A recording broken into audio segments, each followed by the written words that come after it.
Hello, and welcome to KSPI News. Today's story actually happened quite a few years ago, but with recent developments, it has returned to the forefront of America's top headlines. The story is that of pilot Francis Gary Powers, who, about 2 years ago, flew deep into USSR territory in a top-secret reconnaissance mission. Today, he returns home. For more background information, let's go to Mariah Garcia. Mariah? It all started in 1950, when Communist China's sudden and expected entry into the Korean War. November 1954, Eisenhower authorized CIA development of the U-2 plane. A U-2 plane is a single-engine, very high-altitude reconnaissance aircraft operated by the CIA. A U-2 plane is capable of operating at 70,000 feet over 13 miles high. The two first U-2 missions happened July 4th and 5th, 1956. There was at least 17 or more flights before the incident. Back to you, Seth. Thank you, Mariah. So obviously, this wasn't just a one-time thing. Then how did something that had been done successfully at least 17 times before become such a horrible mess, what Eisenhower often referred to as the disaster of his presidency? For more information, let's go to Andrea Lopez on the front. Thanks, Seth. I'm reporting from Smerlovsk, Russia, where 2 years ago the U-2 spy plane was shot down by an air missile.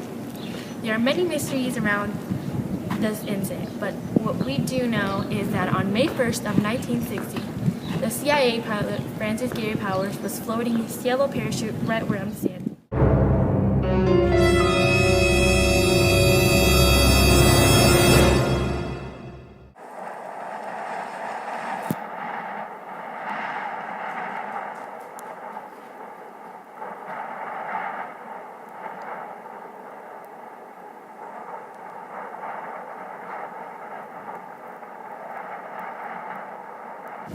When Powers was found by a Russian explorer, Mikhail Bezlev, he thought Powers was Bulgarian. When two KGB agents on bicycles arrested Powers, he was brought to the KGB captain, Vasily Pankov, who was the first regional KGB spy officer at that time. Pankov told his wife Zoya about the incident. Later, they discovered a poison needle in Gary Powers' pocket. Powers was asked by Zoya why he didn't commit suicide. And Powers replied with a strong phrase, "I wanted to live." We go back to the studio with Seth Smith for the rest of this mysterious story of the U-2 spy plane incident. One more question, Andrea. You said there were many mysteries surrounding this incident. Can you tell us some of the theories proposed about this? There are three main theories of Gary Powers' plane incident. The first theory is that Gary Powers was flying below the altitude and he was hit by an air missile.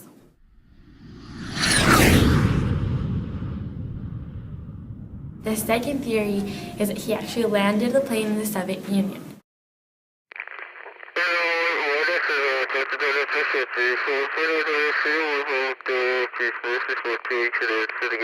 And the third theory is that there was a bomb on board the plane.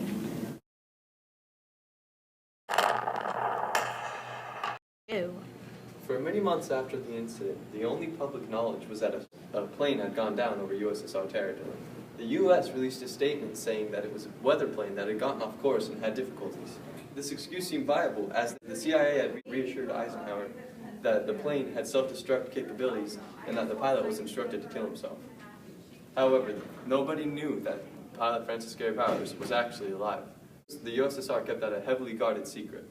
A couple months later, the USSR released the information that pilot Francis Gary Powers had, in fact, survived, leaving President Eisenhower and the entire U.S. country completely embarrassed and caught in their own lie.